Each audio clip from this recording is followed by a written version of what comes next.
या आपले पेशंट आहेत डॉक्टर शुभांगी, प्रोफेसर आहेत आणि यांचं एज जे आहे ते आहे 44. खूप कमी वयामध्ये यांना गुडघेदुखी चालू झाली. आपल्या सगळ्यांचाच हा प्रश्न आहे की खूप कमी वयामध्ये आजकाल गुडघेदुखी चालू होते.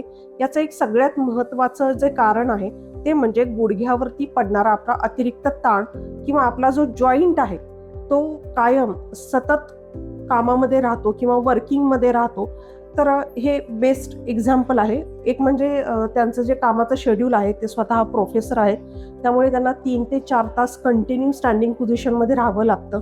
प्लस घरातली कामं असतात त्याच्यासाठी पण त्यांना स्टँडिंग पोझिशनमध्ये राहावं लागतं. मग त्यांचा गुडघा जो आहे तो हळूहळू गुडघ्याची गादी जी आहे त्याची झीज होते आणि पेशंट कन्वर्ट होतो नी ऑस्टिओआर्थरायटिसमध्ये.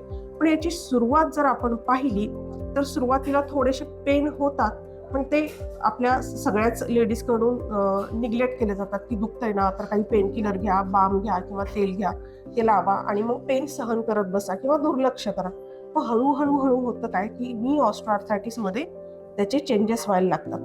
तर त्यांनी आपल्याकडे साधारणतः 20 दिवस आज त्यांची कंप्लीट झाली आहे ट्रीटमेंट. तर 20 दिवसामध्ये त्यांना खूप चांगल्या पद्धतीमध्ये फरक पडलेला आहे, आराम पडलेला आहे.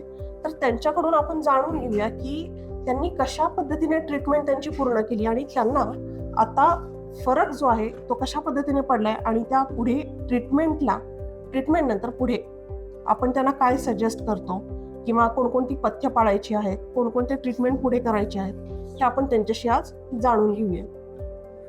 नमस्कार, मी डॉक्टर शुभांगी शर्मा. मला गेली 3 ते 4 वर्ष गुडघेदुखीचा खूप त्रास होता. थोडेफार असं दुखणं व्हायचं आणि मग काही पेन किलर किंवा काय असं घेऊन आपण त्याच्यावर ट्रीटमेंट करायचो. पण ते थोडा काळ मला बरं वाटायचं आणि पुन्हा मला त्रास सुरू व्हायचा आणि गुडघे प्रचंड दुखायचे. मग मी विचार केला काय करायचं, दुर्लक्ष झालं. आणि मी प्रोफेसर आहे त्याच्यामुळे 3 ते 4 तास मला उभं राहणं आहे आणि प्रवास आहे. गेली 15 ते 20 वर्ष मी टीचिंग करत आहे. मग मला काही माध्यमांमधून कळलं, सोशल मीडियामधून, की पारसनाथ क्लिनिक आहे आणि जे इलनेस आणि वेलनेसकडे नेते, इलनेसकडून वेलनेसचा आपण प्रवास करू शकतो. तर जेव्हा मला कळलं आणि मी ताबडतोब फोनवर संपर्क केला, त्याच्यानंतर मला इकडचा पत्ता, फोन नंबर ही सगळी माहिती मिळाली. आणि इथे जेव्हा मी प्रत्यक्ष आले तेव्हा मला पहिलं कन्सल्टेशन फ्री दिलं स्नेहल मॅडमकडे. जेव्हा मी आले तर मॅडमने अतिशय चांगला मला वेळ दिला, माझं पूर्ण सखोल परीक्षण आणि माझी विचारपूस केली, कधीपासून आहे, काय त्रास आहे. आणि त्याच्यानंतर जेव्हा मी ट्रीटमेंटला सुरुवात केली, एक डेमो घेतला आम्ही सुरुवातीला. मॅडमने मला डेमोथेरपी दिली आणि त्यात मला समाधान वाटलं की इथे माझ्या जे गुडघेदुखी आहे त्याच्यावर मला छान उपाय आणि उपचार मिळतील. तर मी सुरू केलं. मग आता 20 दिवस झाले, आता शेवटचे माझे 8-10 दिवस आहेत.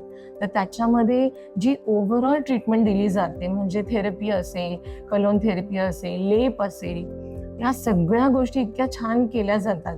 तर जवळजवळ मी असं म्हणेन की गेल्या 20 दिवसांमध्ये मला 50 ते 60% मला आराम मिळाला. म्हणजे मी आज नी कॅप सुद्धा नाही परिधान केली किंवा घातली नाहीये आणि मी प्रवास केला, कॉलेजला गेले, लेक्चर घेतले.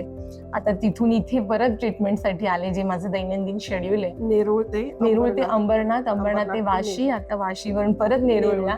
तर असा हा प्रवास आहे. तर मला वाटतं की खरंच की आता मला असं वाटतं की माझे गुडघे कधी दुखतच नव्हते. म्हणजे इतकी चांगली फिलिंग आहे. आणि माझ्या पूर्ण शुभेच्छा आहेत पारसनाथ क्लिनिकला. असंच समाजामध्ये ज्या महिला आहेत किंवा जे गुडघेदुखीने त्रस्त आहेत त्यांच्या वेदनांवर ही अल्टिमेट सोल्युशन आहे असं मला वाटतं. आणि माझ्या खूप साऱ्या शुभेच्छा सर्व टीमला, सगळ्या माझे थेरपिस्ट आहे, रिसेप्शनिस्ट असतील, तुम्ही मॅडम आणि तुमची team. So hats off to you. Your entire efforts and your team is flawless. Thank you so much, ma'am.